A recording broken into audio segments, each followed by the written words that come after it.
Anyway, good morning, everybody. Sorry for the delay. I was having some Zoom issues. My name is Shasta Gaughan. I am the Environmental Director and Tribal Historic Preservation Officer for the Paula Band of Mission Indians. And thank you for joining us today. This is an extra important and relevant roundtable that we're having today because it's all about the COVID-19 crisis, which on the surface might not seem like it applies that much to COVID-19, P2, they don't have an automatic obvious connection. But when you think about all of the disinfecting that we're having to do, all of the chemical cleaners and fogger sprays and things of that nature, and of course the pollution of the virus itself, it becomes clear why this is an important topic for us. So this is an overall part of our P2 project, which is about helping tribes to lessen the amount of pollutants that they use and that could potentially get into our tribal environments, and then of course off the reservation as well. So it's a very large-scale project that we are hoping will provide great resources and benefits to other tribes. So I'm going to let Josh give a little bit more detail about that, but thank you for being here. Great, thank you, Shasta.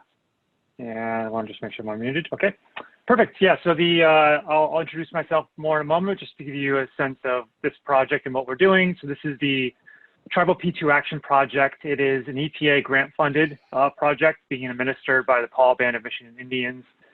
And Shasta, the environmental director, she'll come back and say hi in just a few minutes. It's a collaboration between the Paula Band, the San Pasqual Band, US EPA, Prosper Sustainably, Wood Environmental, Microgrid Institute, California Green Business Network, and others as well. And the project has two major components. One is actually doing P2 assessments and action planning for various Paula and San Pasqual businesses listed here. And then there's a kind of a public, broader outreach focusing on tribes, but all this content is, I think, relevant to everybody, businesses, government operations, really anybody with a facility or building they need to manage or operation they need to manage. And you can find more information on the Tribal P2 Action website. So as I mentioned, this is a part of a webinar in Roundtable series. There's 5 webinars and 3 roundtables. So this is the 3rd event that has occurred. The first 2 webinars have already occurred, and the first webinar is actually posted. You can go and review the recording of that. The second webinar will be posted soon, and we will be posting just the presentation portion, likely, or perhaps not all. We may or may not post a roundtable. We're kind of just going to try to focus on the content and not actually have the discussion be public or available. We want people to be able to feel comfortable sharing without fear of it being available online. So likely just not record it at all or publish it. And so all these events are starting at 10 a.m. Pacific time, and you can go to the website on tribalp2action.org to register for any of the future webinars or roundtables, and I encourage you to share this with others. We possibly may have the P2 program director participate possibly in webinar number 5 and share a bit more information about that program as well. We do have other representatives from that EPA program on right now who will introduce themselves. So coming back to that, Shasta, you've already introduced yourself, so we probably, Jessica, you want to just introduce yourself real quickly, and then we can kind of move through each person?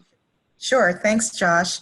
Hello, everyone. My name is Jessica Counts-Arnold, and I'm a Pollution Prevention and Sustainable Materials Coordinator at EPA in Region 9. I'm also the project officer for this grant. We've worked with a number of tribes over the years to promote and implement P2, and Paula has been a partner. So welcome. I'm glad you are able to join this discussion today to learn about more opportunities and resources that are available to you. Great. Thank you, Jessica. I don't see John Flores. Are you on the line? So John Flores is the environmental director, Shasta's counterpart with the San Pasqual Band of Mission Indians, and he has been participating and contributing to this project. And we've been working in particular with the Woods Valley Golf Club that the San Pasqual Band owns on these initiatives. I'm Josh Simmons with Prosper Sustainably. We're a consulting firm that serves tribes in the areas of energy sustainability, climate resilience, and other areas. And prior to starting Prosper Sustainably, I was the environmental director for the San Ynez Chumash, which is where I met Shasta, John, Jessica, and others throughout California and the tribal community space. Michael Burr. Hi, yes, I'm Michael Burr. I'm glad to be here. I'm the director of Microgrid Institute and also principal consultant for Burr Energy LLC, which is a consulting firm that works with communities and tribes and other government agencies as well as private businesses to assess resilient energy requirements and help to assess opportunities for and to develop renewable energy microgrids primarily. I've been working with Prosper Sustainably for several years, as well as the Paula and San Pasqual bands. In this project, mostly supporting efforts around energy pollution reduction, but happy to be involved in these in other areas as well. I'll be taking a lot of notes today and helping to facilitate the discussion. Thank you. Thanks, Michael. And I do want to point out that the primary focus of our particular project is in the areas of hazardous substances, water, and energy. And this week has been focused on hazardous substances, and that's why the topic today is disinfectants and COVID. So, Scott, you want to introduce yourself and your team? Good morning and good afternoon to everybody, and thanks for being here. My name is Scott Brown with Wood Environment and Infrastructure. You may have formerly known us as AMEC Foster Wheeler. As Josh mentioned, what I've been doing in the project is my expertise is in hazardous material and hazardous waste management. And I've been doing a lot of the groundwork for the Paula and San Pasqual portions of the project. When Jessica had suggested that we cover COVID in this in the first roundtable, I do a little bit of industrial hygiene work, but I'm not an expert in COVID. Fortunately, we have two very good experts, Mike Ebel and Mike Smith.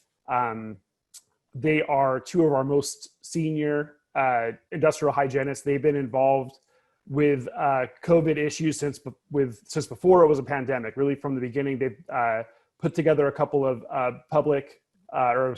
they put together a public webinar a couple months ago. They've been consulting for Bank of America, among others, in helping to get these, helping to get businesses back open, best practices, procedures, and things like that. So we're very fortunate to have their expertise to call upon.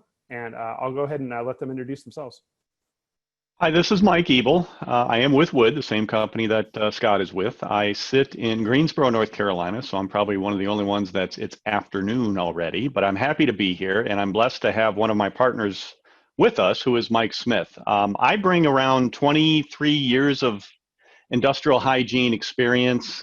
Yes, I have dealt with the infectious disease before, which is never a lot of fun, and we'll talk a little bit more, a few minutes, about industrial hygiene in general, and why we look at this perhaps in a different direction than others may look at this disease. But like I said, industrial hygiene, I've done a lot of stuff with the asbestos world, the indoor air quality, and of course, driven into mold, whether you liked it or not. You were forced to respond to that. And so we have dealt with that on a day-to-day basis. But, as Scott said, we have a bunch of clients we've worked for. Surprisingly enough, not a lot of them are really happy about advertising the fact that they used an outside source. Not sure why, because to me it feels like we're joining hands and we're going towards the finish line together. But yes, Bank of America was one that was nice enough to say, hey, they did help us out. But we have a number of clients that we have dealt with, and Mike and I and our entire team that we developed at the beginning of this have charged through this and tried to satisfy our clients' needs and keep them safe, so to speak. I'll let Mike Smith introduce himself. Mike? Yeah, thanks, Mike. It's a real pleasure being on the roundtable. I'm looking forward to learning as much from you folks as maybe you can learn from me. I'm a principal CIH. I've been with Wood and its predecessors for about 20 years. And then prior to that, I have got another 14 years of experience that includes both working in an aerospace business and also a university research capacity. And for about 11 years, I was with the state OSHA compliance division up here in Washington State. I'm in our Seattle, one of our Seattle offices. I've been here in Washington State since 1986. So, and one of the things that Mike and I do is we're key specialty leaders within Wood. And so we, we coordinate a lot of the industrial hygiene related requests that we get from clients. We coordinate those between us, and we help other industrial hygienists within the company respond. Like Mike, I've got a background in mold, indoor air quality, OSHA compliance. I've dealt a lot with also diseases such as norovirus and now COVID-19. I've also chaired our internal COVID-19 working group, which started weekly meetings in the third week of March, if I recall correctly. Every week tackling the latest guidance that comes out, best practices, keeping a really close watch on what's going on with things like air sampling and surface sampling and disinfectants and things like that. So that's a little bit about my background. Thank you, Mike and Mike. And then John Katz, I believe you're on the line. Would you also introduce yourself, please? Sure. My name is John Katz. I work with Jessica Counts-Arnold in our EPA Region 9 pollution prevention program, and I focus primarily on environmentally preferable purchasing and the Safer Choice program and safer products and services. Great, thank you, John. So just, very briefly want to touch upon what pollution prevention is, because it's not necessarily common terminology, but it is any practice that reduces, eliminates, or prevents pollution at its source. So you may have heard the term source reduction. I like to think of pollution prevention just as environmental sustainability or greening. Those are kind of more commonly accepted terms for pollution prevention. Pollution prevention isn't necessarily waste management or recycling, because that's actually processing them after the pollution has occurred. But we are considering and want to cover those topics as well and consider those opportunities when we are going through pollution prevention assessments and planning. And you can go to the EPA's website to learn more. This is as I mentioned, there's an EPA grant funding resource, EPA grant funding that's available every 2 years, as well as source reduction grant funding. And there's a wealth of resources on these topics available at this website.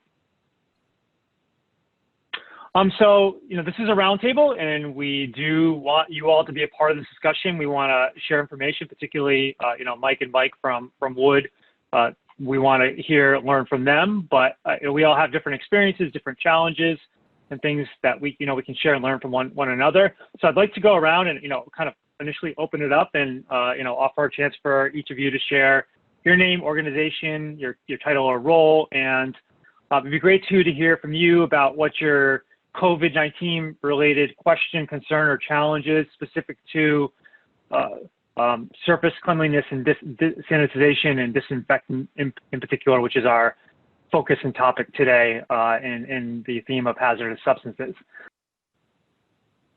Thanks, Shasta. Thanks, everybody. I'm excited to have everybody here and have our experts to be able to share, some valuable information on COVID-19 and in particular using disinfectants and dealing with the hazardous substances that are resulting from this new normal, hopefully temporary normal.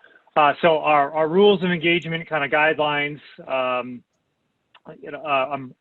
please stay muted unless you're called upon, just to ensure we're not talking over one another. I think, the most efficient thing may be to start by entering your questions into the chat box, or actually there's a separate question, option on the Zoom menu. And those questions will be read by Shasta, likely in a transition between slides or when we're done, and we'll try to read those in the order that they're received.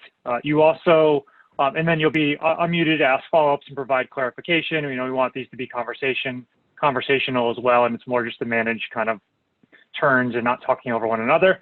Alternatively, or in addition, you can raise your hand for questions, and again, in order, we'll unmute you and call your name and ask you to share your question with us, and please keep yourself muted after you're done speaking. So now I'm going to turn it over to Mike and Mike. Too bad one of you isn't named Ike. So I'll let you guys take it away and start sharing the information. I'm going to pause between each slide to allow everybody an opportunity to ask questions. And I think, I may have some questions, and we may pose each of you some questions as well in terms of how you are dealing with COVID, both as somebody who's serving businesses and organizations trying to deal with it, and then on a personal level too. I think our personal experiences are important in the challenges we're facing because, we are the customers of the businesses and organizations that we're serving as well. Perfect. Take it away, All Mike. right. And Mike. All right, thank you. Well, this is Mike Ebel again, so I'm gonna kick us off here real quick. And basically, I don't want to go into, the preaching mode, but, this disease, I guess, does not discriminate. It touches everyone, and it touches us all in different ways. And we've all heard the CDCs, we've all heard the WHOs, and they've said three key things, right? Social distance is always number one. If you can't social distance, you put on one of these. This would happen to be an N95 mask, a little bit more technical, but there are others out there. And then it's just washing our hands, right? I remember one of my high school English teachers used to every single day yell at us if we put our fingers in our holes of our head.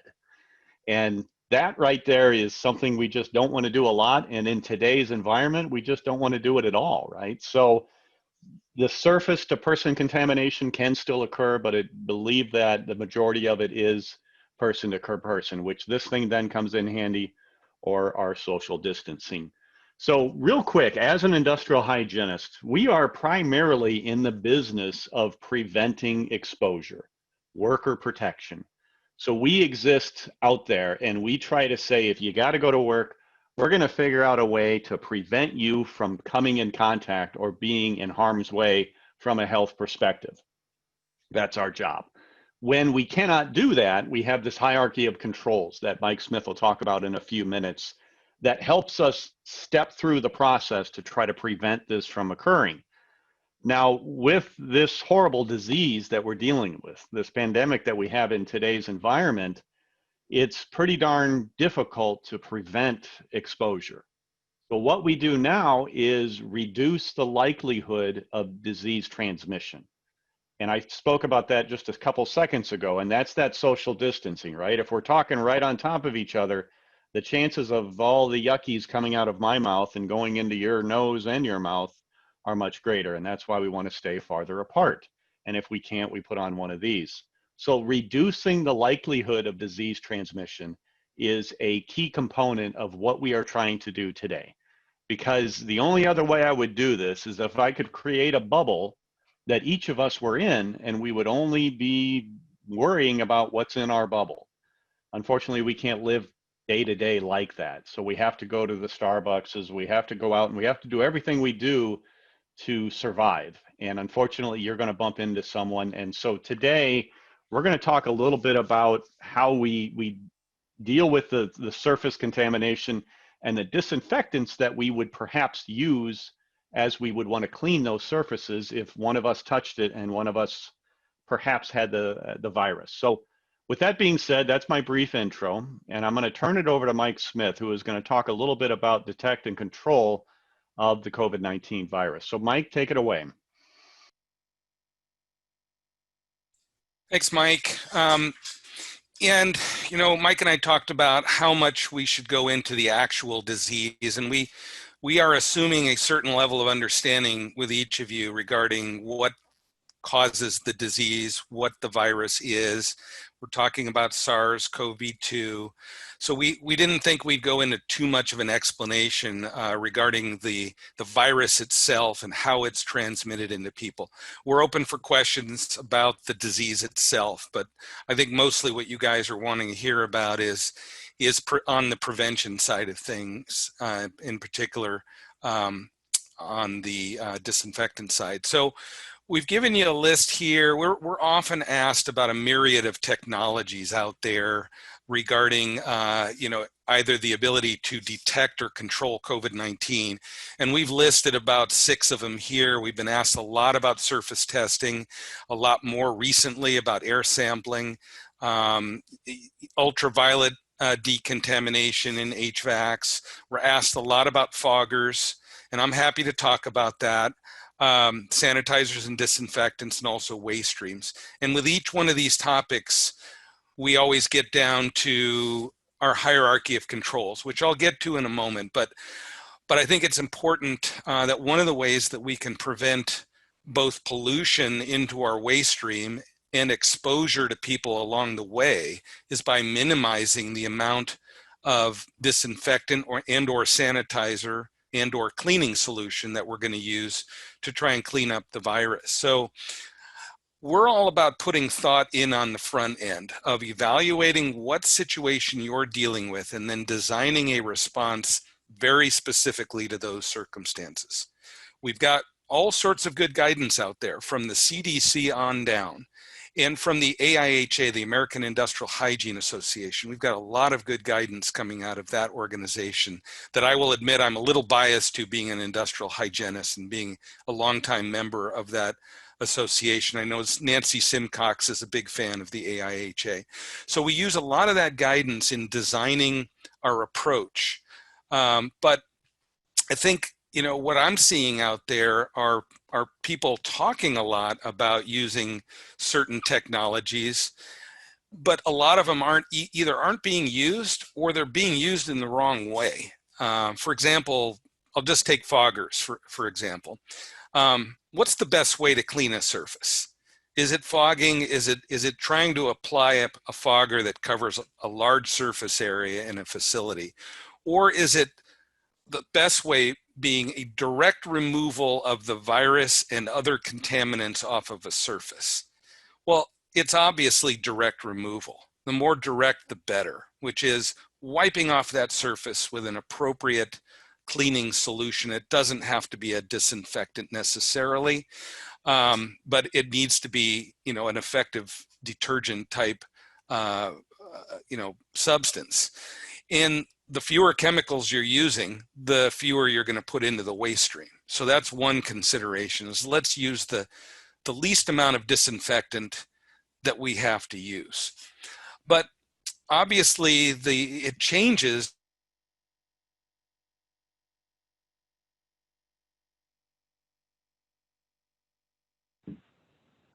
Mike, you are frozen to me. Is he frozen to others as well? Yes. Yes. Hopefully he'll come back. But in the meantime, it froze on a really lovely expression Yeah. for him. Mike E, maybe you can can you pick up where he froze up? Yeah, where he was going is, you know, we have this concept that more is always better. And that's not actually the case, because we've had calls from people and we'll say, well, let's just bring in this 10-gallon bucket of bleach and just pour it on the darn surface and that'll take care of it. And at the end of the day, it just compounds the issue. And I believe where Mike was going to try to go to is that, and we'll get into this in a few minutes when we get to this EPA list, which talks to us about, and I saw the question come up about specific types of cleanings, and we'll go into that, and that's very, very valuable information. But basically, to wrap it up, is you have to understand what you're trying to touch, and we can actually jump to the next slide if you want, because then I can just go straight into where we are going. Yeah, just populate the whole thing if you want to. But it's understanding where to begin. So this kind of goes back into the industrial hygiene mindset that Mike and I have, is that we must create an understanding of where we will begin. And at the same time, we have to figure out what's the end game? What are we trying to accomplish? So in the world of disinfecting, you're going to have a load of different types of surfaces, right? And these types of surface can be as simple as porous and non-porous. They can be fabrics, they can be sponges, they can be different types of materials that would soak up material. Each of those different circumstances, each of those different categories, if you want to call it, would create a different type of response. So let's say you're just going into a coffee shop and you have a counter right in front of you that is a hard plastic counter. Maybe even you're lucky enough to be marble. There's life expectancies that have been, I guess, produced months ago to say that this type of virus will survive on a surface for so long. You know, that was all popular back then, and I'm saying back then, that's like 3 months ago, which is a lifetime ago compared to what we've dealt with in this pandemic, is that it would survive so long. you know, and I hate to say it, this goes back to my original is social distancing, wear a mask and wash your hands, right? So if you're going to touch the surface, if you wash your hands, well, you've just removed that link, that line between you and your mouth. So if you can't do that and you want to provide a layer of comfort, and again, this goes back to the client's perspective or the user's perspective, it's giving them the sense of comfort that when they come in, when they buy your goods or services, or when they ask you for your help verbally, they want to feel comfortable. And we dealt with a number of luxury retail clients that had to open up to survive, you know, 2 months ago. And we would try to create a surface decontamination process. Well, how often do you do it? What do you use at every one? How should that be applied? Is it a spray? Is it a fogger? Is it this or that? The crazy thing that I think Mike was going to go into is you have to pre-clean the surface. If you're using a fogger and you just fog the air and your surface is full of grease and grime and dirt and whatnot, it's not going to penetrate and do what it's supposed to do. So you have to pre-clean the surface. Well, it's like, well, wait a second, Mike, I'm already cleaning it, so I'm done.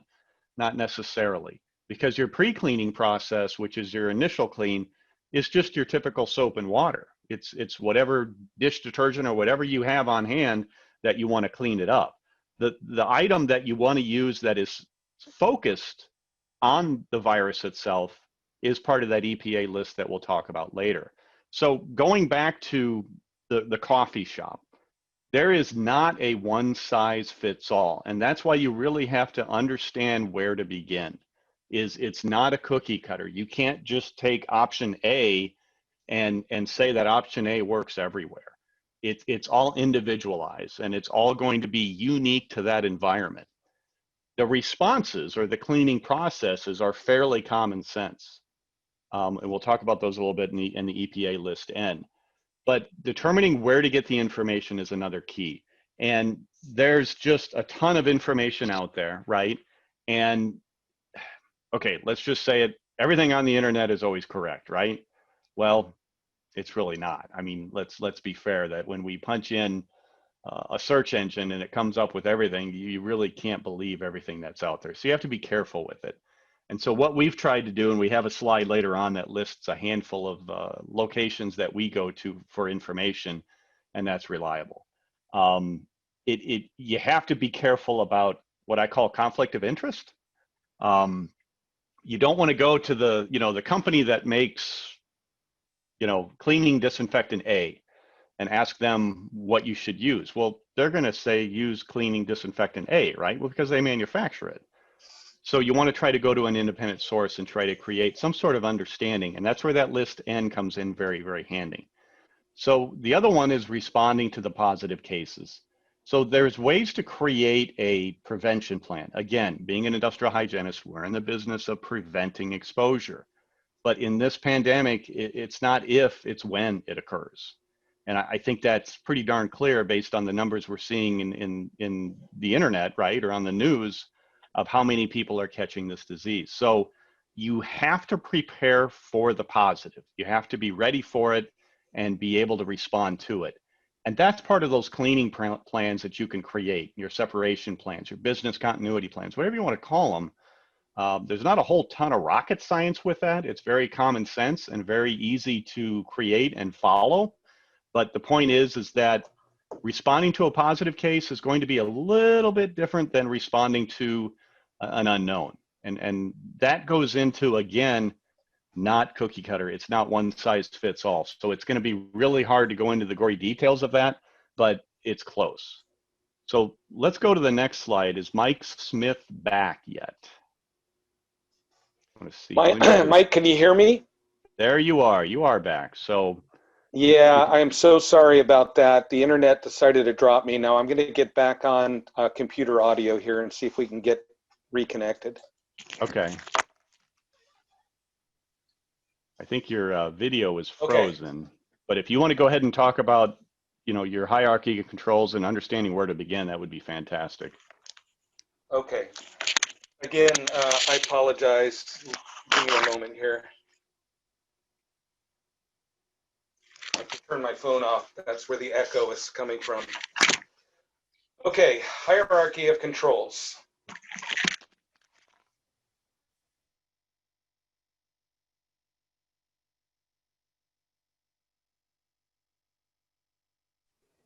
Hey, Mike, you're on mute.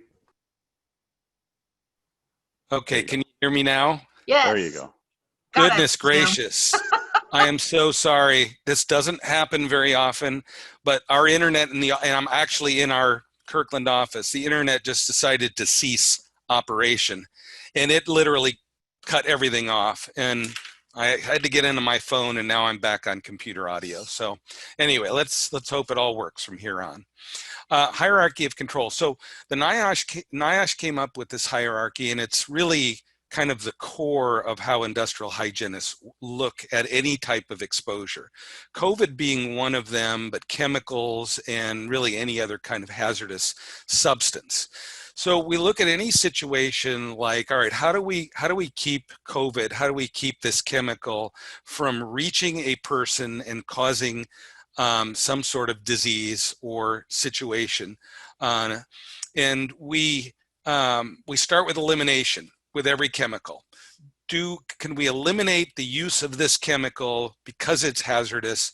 And then if we can eliminate it, we eliminate the chance that a person can be exposed to it. Well, in the case of COVID, I think we can all agree we cannot do that. At some point, we're hoping we can, but it's not going to be anytime soon. Substitution is the next level of the hierarchy we look at, which is, could we come up with something equally as effective as the chemical we're looking at? So let's think about disinfection that is less hazardous and less toxic. And in the case of COVID, and in the case of some disinfectants, you can do that, but in the case of COVID, you can't substitute it with a less hazardous virus. Then we move to engineering controls, and this is the part of the hierarchy that we can often find some level of success in terms of controlling the amount of exposure that a person has. And by the way, this is from all the way from the point at which you might first be exposed to something, all the way through the waste and recycling stream, because people can be exposed to hazardous substances all the way through the process. So engineering controls, that's where we're going to consider things like putting up barriers, use of ventilation systems, using local exhaust ventilation systems that are specifically designed to capture the hazard at its source. We're seeing a lot of example of barriers in our retail businesses right now, and in our casinos, in our hotels, and really everywhere else you look. Putting up a barrier between one person and the next, keeping that virus from at least cutting down dramatically on the amount of virus that somebody can be exposed to. There are lots of other engineering control examples. But when we move through those three levels of the hierarchy and we still can't control exposure, like for example, let's think about an airplane. You're sitting within 6 foot of somebody else, the ventilation system is on, but you can't put a plastic barrier between the two of you. You can't put yourself in in a bubble. So that's where we move to wearing of masks, and particularly wearing of effective masks, all the way up to N95, which is going to be a lot more protective, to even beyond that, to half face and full face respirators if the situation calls for it. We move down to administrative controls, and that's how we can sometimes control exposure, not by engineering the problem out, but by moving people around, getting more distance between people in a facility so that we can control exposure that way, by keeping people further away from the problem. And in some other examples of administrative controls, like in an industrial facility, that's where we reduce the amount of time somebody is actually working on something where they're exposed to either chemicals or other types of contaminants. So if you move through that hierarchy, and if you've tried everything, engineering, administrative, and nothing is working, and you can't separate a person from the hazard, that's where you move to PPE, personal protective equipment. There's lots of different forms of PPE. It has to be designed based specifically on the situation, whether it's respiratory, whether it's covering your skin with gloves or Tyvek, whether it's wearing other forms of PPE like steel-toed shoes, or or safety glasses or goggles or face shields, all examples of PPE. But I think the overall message from this hierarchy is that if we just kind of keep that in our head at all times, when we're dealing with people and there's a potential exposure, whether you're at home, whether you're in a building, whether you're doing your job or not, whether you're going to a retail store, think about that hierarchy in terms of a solution to make sure that you can prevent exposure to people to any kind of hazardous substance. So on that note, Mike, I'll turn it back to you. Okay, so let's jump to the next slide and determine where to get information. And I touched on this a little bit a few minutes ago. Mike, I'd like to pause. Oh, I'd yeah, like to go ahead. pause Sorry. for a moment before we do that and just allow people to have a chance to ask some questions. I mean, we've already, I think, seen some come up too in the initial questions and then in the chat as well. I'll just kind of raise what I think was a little bit of a theme too, is just that wasn't covered quite as much, but like, what are the concerns regarding the waste products, you know, whether it's disinfectant wipes or, you know, regarding the chemicals that are being used and then also the exposures through waste streams as well, potential exposures. I guess, you know, could you, one or both of you, touch upon that a little bit? And then I'll also encourage people to start entering some questions or raise their hands as well if they want to ask some questions before we get onto the specific resources. Yeah, I can grab that real quick and then I'll let Mike jump in. To be honest with you, when we're dealing with a disinfectant, which is similar as dealing with another type of chemical, there's always a safety data sheet that is included with that. And that gives you a load of information, extremely valuable information. And I urge all of us to look at safety data sheets, even when we're using specific cleaning agents in the home, because it will touch on a bunch of things. And part of that is this hierarchy of controls, which is how that chemical or how that disinfectant will affect you and I. And if we should be using protection between the chemical and your hand and your arm and your face or even your eyes. So that safety data sheet is going to touch on the safety aspect, but it will also touch on the disposal side as well. So when you look at, let's just say, a disinfecting process. So let me go back to a retail client that I dealt with a couple of months ago when they're trying to open. In a perfect world, they're going to use up all that disinfectant. And the only thing that would be in the waste stream would be the bottle that's left open, which again, you fall back on the safety data sheet, and or the like the surface or the wipe, right? The towel, the rag or the clean cloth or whatever you're using to wipe off the surface. And that would again be the hazardous side of that. And we can talk about this in a little bit, which goes back to this list that the EPA has created. There are disinfectants out there that are less harmful. It kind of goes back to the green process, right? If you're using a green, you know, a lot of people said, well, gee, if it's green, then it doesn't clean. I need to go back to that big bucket of, you know, bleach and just pour it on the surface. Well, no, that's not really the case. There are green products out there that are safe to dispose that can or may be effective in removing this virus from a surface. That's found in that list N, and we can go through that a little bit. But Mike, do you have anything to add with that disposal side? Well, in addition, so the SDS is going to have information too about disposal. It will also have information about PPE and about the hazards and the physical characteristics of that chemical. So it's going to tell us as industrial hygienists a lot of information, but we're going to look at every situation specifically. There's really no one blanket message I can say, you know, throw all your sanitary wipes here, your disinfectant wipes there, and this receiving you know, station will or will not accept it. It all varies based on local regulations.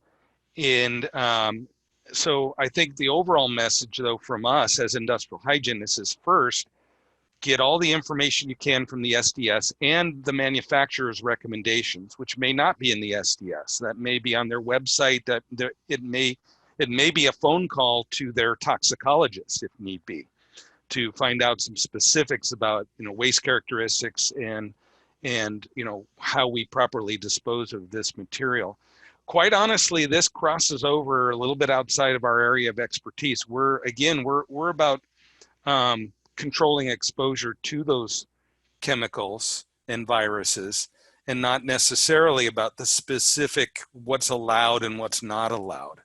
But if we're given that question, which we have, we're going to go to the specifics. We're going to find out what the local regulations say about disposal. We're going to find out how to protect people when it gets into the waste stream or the recycling stream, because the recycling is going to have its own set of challenges that we'll have to address.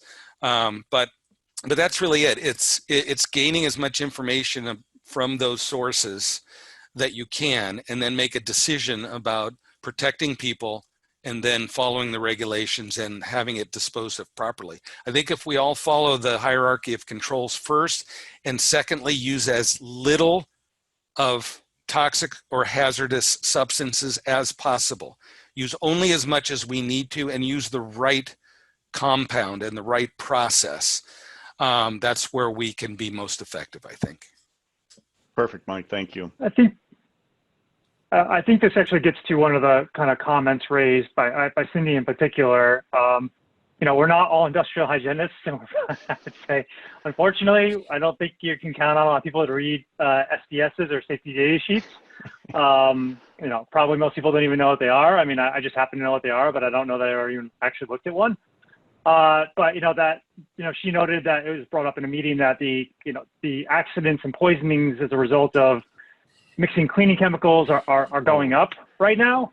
What are I guess some kind of best management practices, also considering that you're not going to get people to go through and spend the time to review these things. Like, what can we do to still avoid and prevent these things in a simpler, more efficient, more effective way to avoid these toxic exposures and accidents?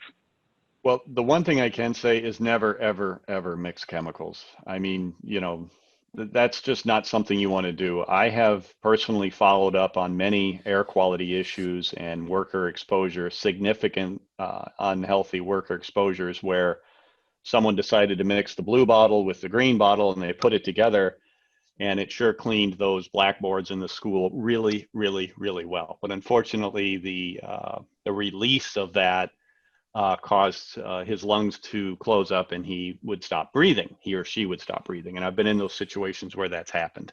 Is that going to happen to you in the home? I don't know. And it only comes down to whatever those two chemicals you use, those disinfectants or those wipes. You should just really never, ever combine those. Other than that, it's really, really hard to say what you should and shouldn't do. The back of the label, the manufacturer's information, is going to be a start. They're going to have the basic safety precautionary measures that you should immediately follow on the back of that label.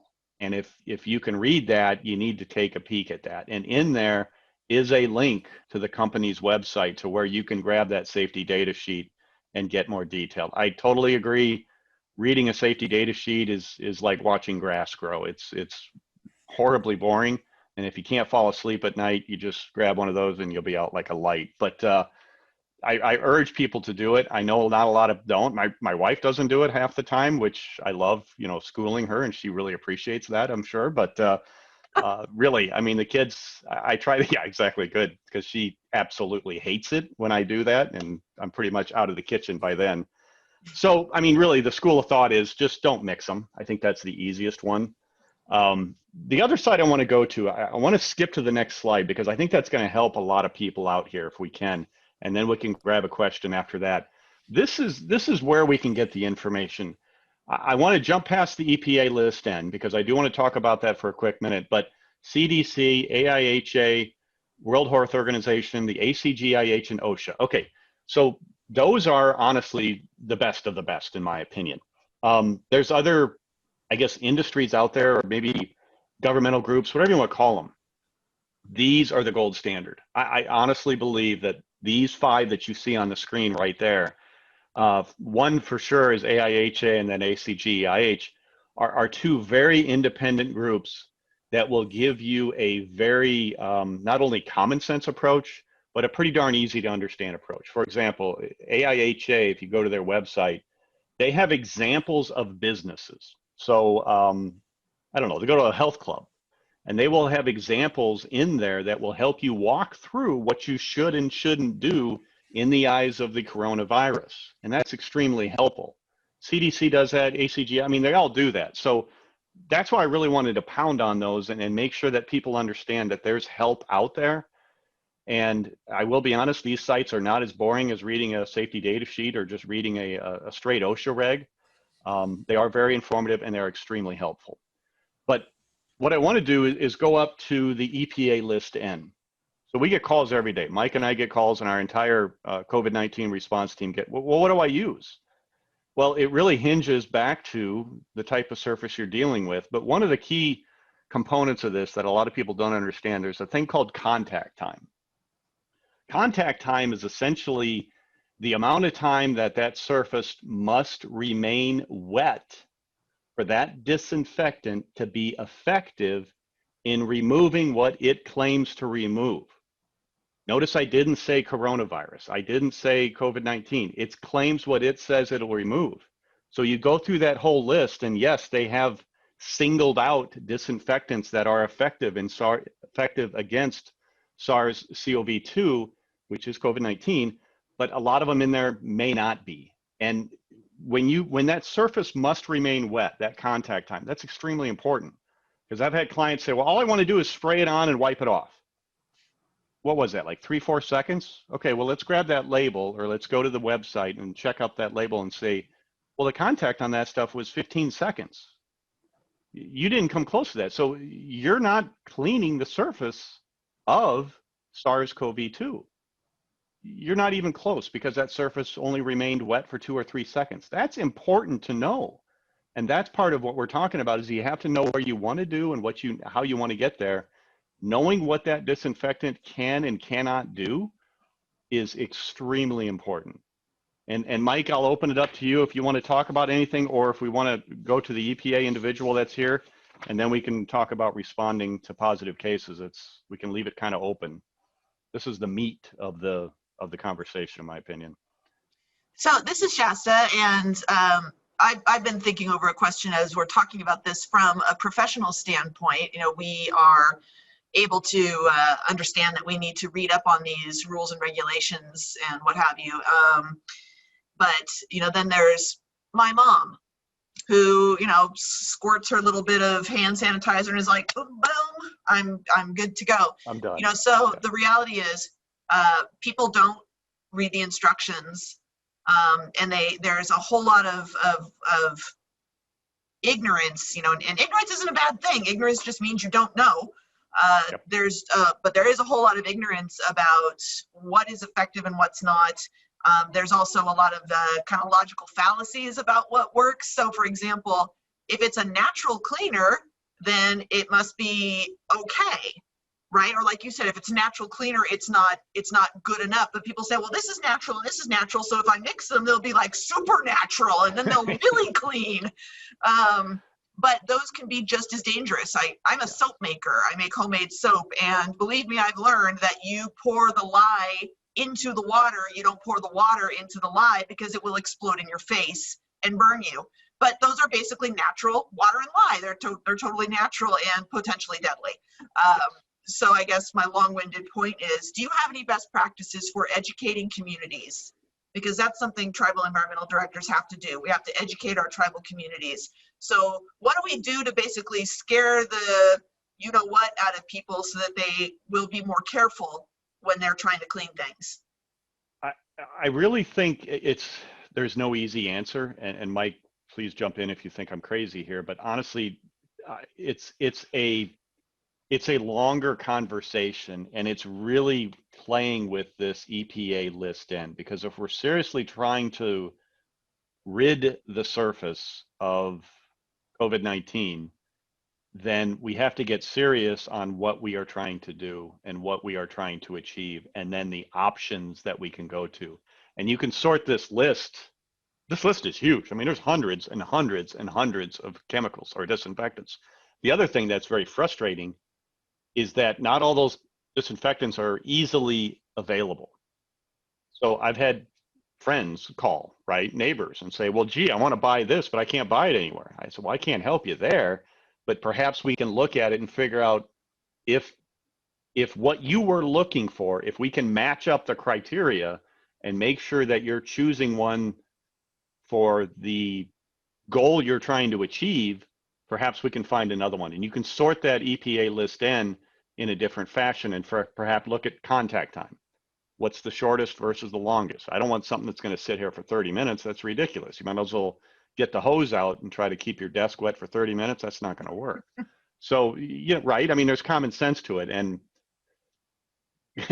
going back to trying to help my wife in buying something, when she picks up something from Amazon and brings it home, and I'm like, it does nothing. Then I get kicked out of the kitchen again. But my young girls just love it when I do that. So let's get back to it. There's no easy answer. It's a longer conversation and a greater understanding of the details. It's yeah. This is John Katz at EPA. Can I just jump in here? Sure. Because they're kind of two different ways to look at it. If you're thinking about as a facility manager or an environmental director who's looking at the issues within your own facilities, whether it's administrative offices or casinos or anything that the tribe is running, you have the time and hopefully the ability to provide a more nuanced message. And I still boil it down to clean first, then disinfect if needed. I think where people get into trouble, as Mike has pointed out, is that they just try to spray and wipe. And you watched all the early videos of people wiping down their grocery bags with disinfectant wipes and stuff. And the fact is, if that bag is filthy and there's surface dirt on it, the disinfectant wipe doesn't really work. And so you're just wasting time and money and exposing yourself to something that may not even be doing what you are hoping to do it. So, kind of internal messaging, you can, train your janitorial staff on how to clean first and then disinfect, and hopefully maybe through your purchasing, we can talk later about how do you make sure that you're purchasing both effective as well as safer, both cleaning products as well as disinfectants. For the community, it is much more of a longer conversation, but I think clear messaging is really important around if you're concerned about COVID or any contaminant on a surface, you need to clean it first, soap and water, and then you need to disinfect if you feel that's important. And then you have to follow the label. And it's everything about dwell time and all those other things, because in almost no cases is just spray and wiping going to work. And I think that's especially important for people who run like daycares and schools, and where they're just handing out disinfecting wipes to teachers and kids to just clean their surfaces, and that has all kinds of problems that you want to try to avoid.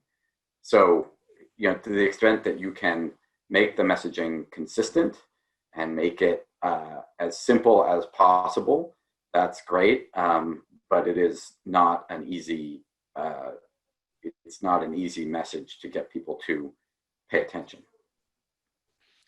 And I would just add, that's a great message about how we need to message this. But in addition to direct cleaning methods, if people have questions, if they're approached by, a cleaning company like ServPro or ServiceMaster or somebody like that, come to you and say, look, we need to fog the place, and here's how much it will cost. I suggest, reach out to one of us. We're happy to talk to you about the pluses and minuses of fogging. I would be careful and cautious about fogging, because you have to think about, A, do we need to do this? B, if we do need to do this, is this the best method? And then C, what is that fog going to be impacting in my business?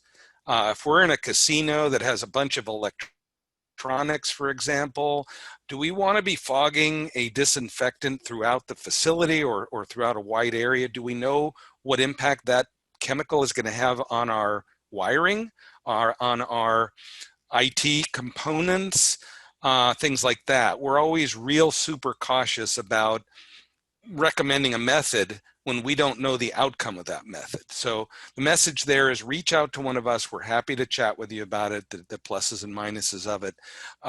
It's not one size fits all. perfect.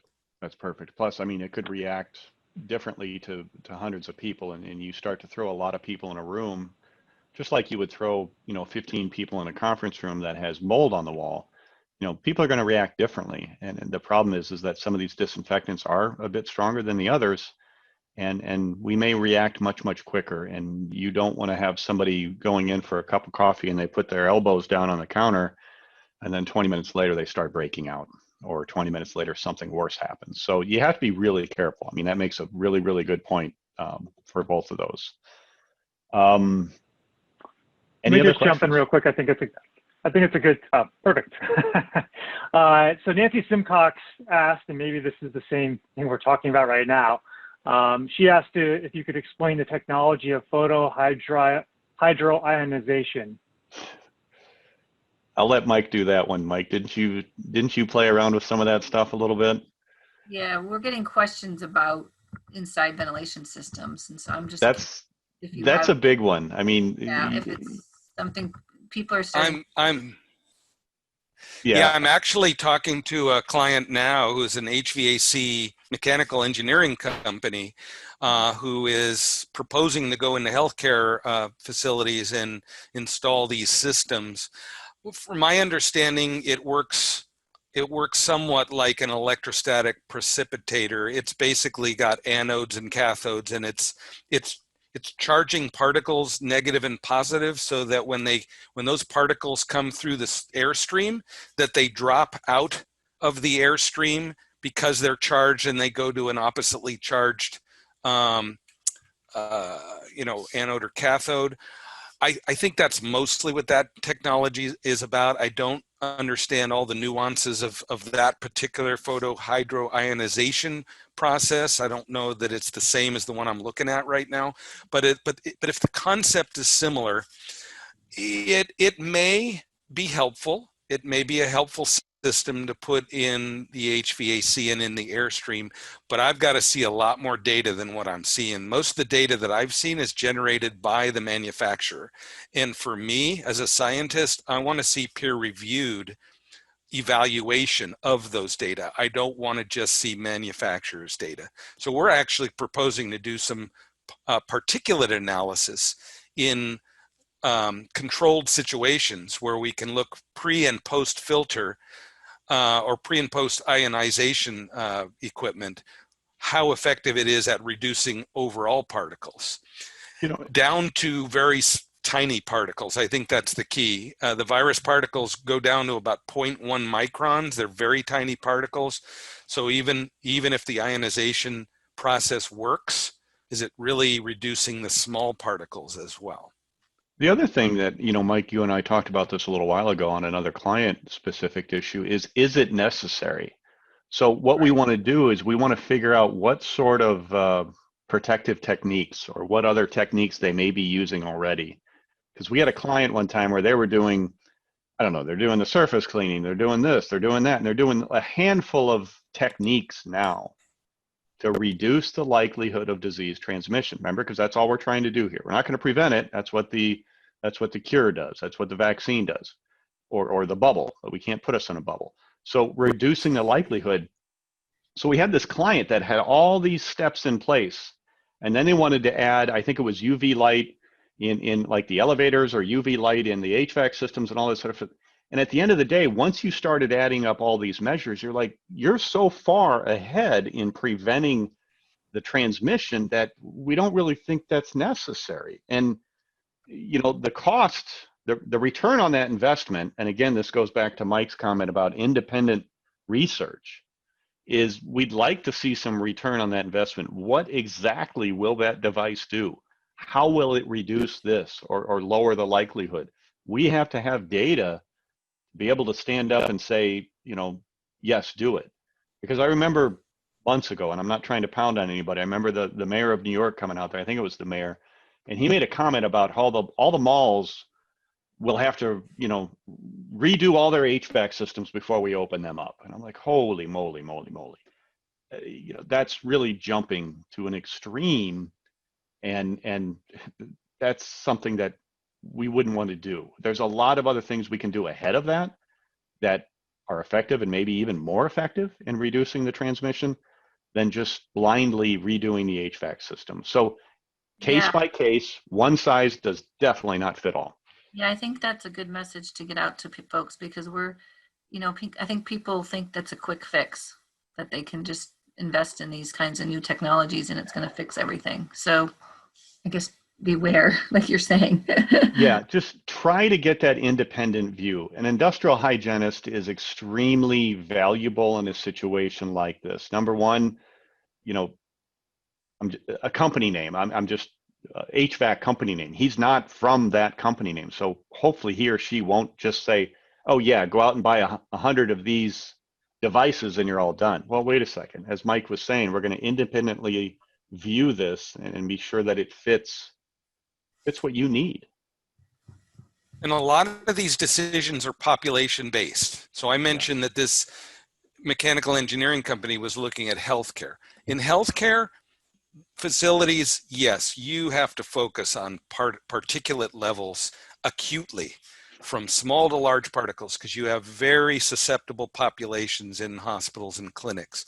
So in that environment, maybe you do look at the much more sophisticated technologies, such as, well, I can tell you UV's been used in healthcare for I don't know how many decades, since the 1930s, in healthcare facilities, because it has been shown to be effective against tuberculosis and some other things in the HVAC system. Are they effective? Well, that gets down to that particular circumstance, but you do have to consider populations and sensitivities of those populations.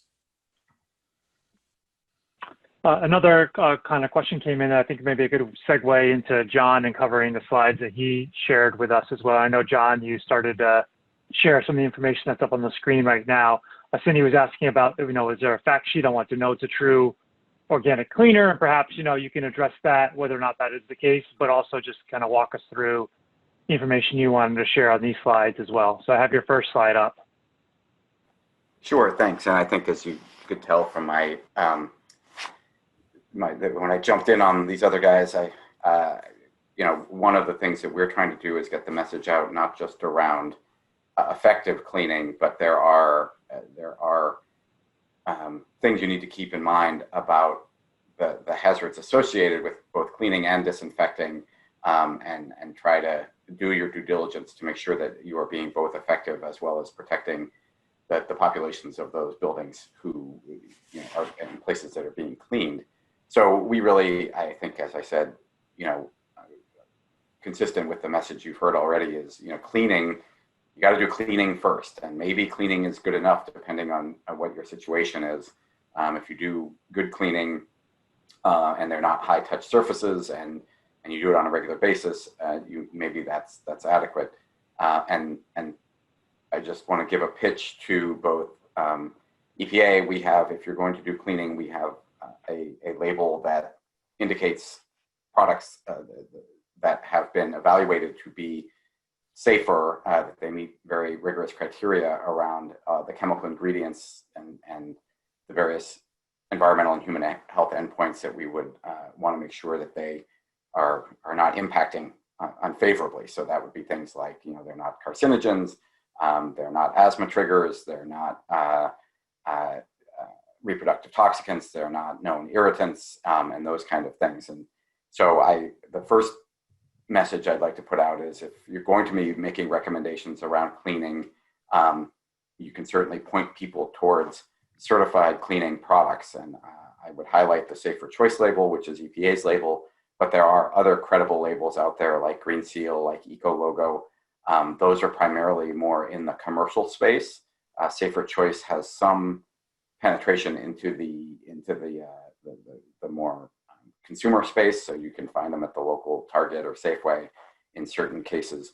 But from the federal government perspective, we actually, when we make recommendations to other federal agencies about labels to use for cleaning products, we actually recommend all three of those: Safer Choice, Eco Logo, and Green Seal.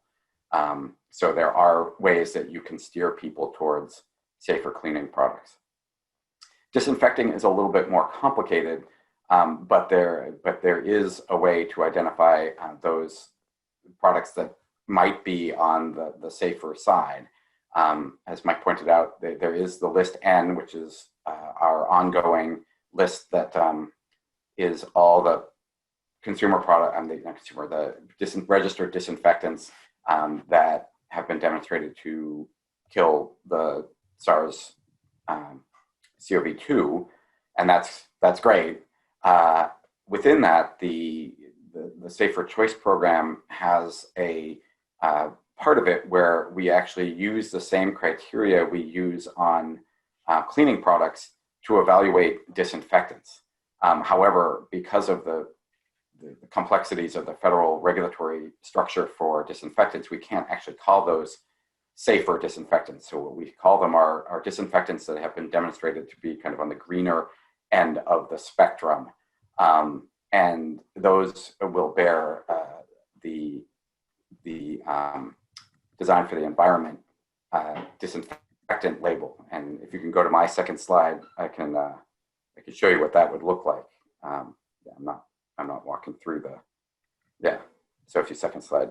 So the Design for the Environment antimicrobial program, as I said, basically you look for that little logo and you can actually go on our website and find products that are listed that contain or that have been certified to that Design for the Environment standard. And it's essentially, as I said, they use the exact same criteria around that we use for evaluating chemicals in cleaning products to evaluate disinfecting products.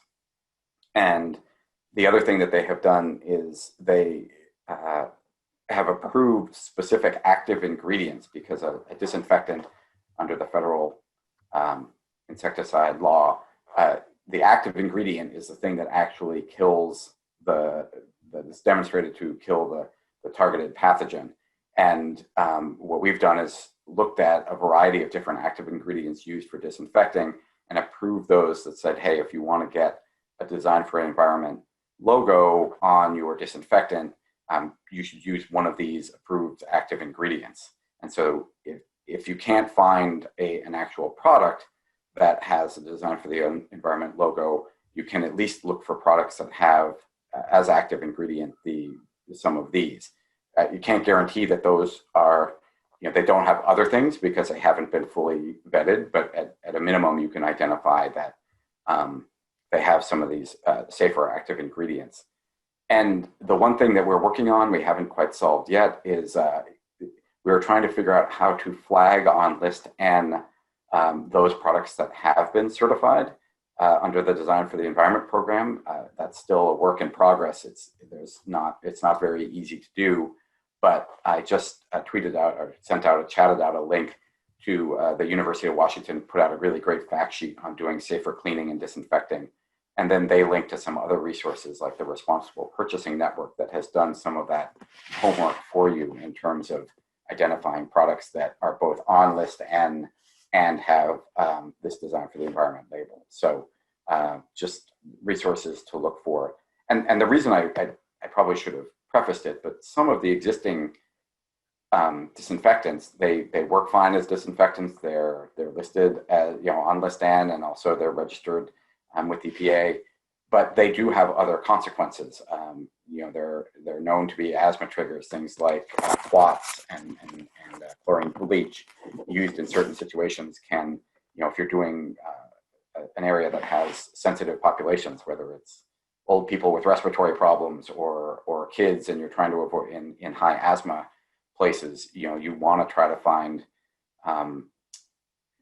cleaners and disinfectants that are not going to trigger those conditions. And then you have to think about the safety of your workers as well. If they're exposed to these on an ongoing basis, some of the existing disinfectants can be asthma sensitizers or allergy sensitizers. So you want to try to avoid those so that you're not putting your workers at risk. So there are many reasons why you'd want to be looking for safer products, both for cleaning and disinfecting. And there are resources out there to help you find them. Though I will say it is harder to do that for the consumer, for the average consumer. If you're trying to inform the residents in your town or your city or your reservation, that is a harder message to convey. But if you have some control, as I said earlier, if you have some control over what your workers are doing in your own facilities, or what your community is buying to use for janitorial cleaning, I would suggest you kind of look at these resources and try to make sure that what you're buying is both effective and safe as possible. So, John, I'm going to jump in here for a second. This is Shasta. To note that we have about 4 minutes left before we're out of time. And so I don't know if you had another couple of slides that you No, wanted that's it. I'm done. Oh, I'm done. You're, okay. That was well, it. Perfect. I had to. Perfect timing. But I want to make sure that we also get through some of the things that people have been saying in the chat. And I want to thank everybody for their participation. You've shared some great questions and great resources. Pam shared a guide from TURI, or perhaps that's TURI. Oh, okay, and Josh just brought it up, for guidance on what not to do when mixing chemicals. I kind of like Mike E's advice, which was just don't mix things. That's probably your bottom line. If you're not sure, don't make your own chemicals. And 30-second analogy or a story. My dad did that when he was working at a dry cleaner as a teenager, and he created something that was really great at cleaning the windows at the dry cleaner, but it was so great that it actually etched the glass and he got fired. So, so don't do that. But he's 75 or 78 now. He's still alive, so it's all good. But yeah, there are some great links. John linked to the OSHA Washington, washington.edu. I don't know if that's UW, University of Washington. Yep, it is. Yeah, it is. Okay, thanks, Nancy. So, Josh, did you want to make some final wrapping up remarks, or does anybody have any imminent questions before we wrap up? No, I mean, if Mike and Mike could take just a minute, I don't know if there's enough time, but, obviously if there's a positive case, that may be a different scenario, what you do from there. But I guess what would be your number one thing to cover here before we close it out?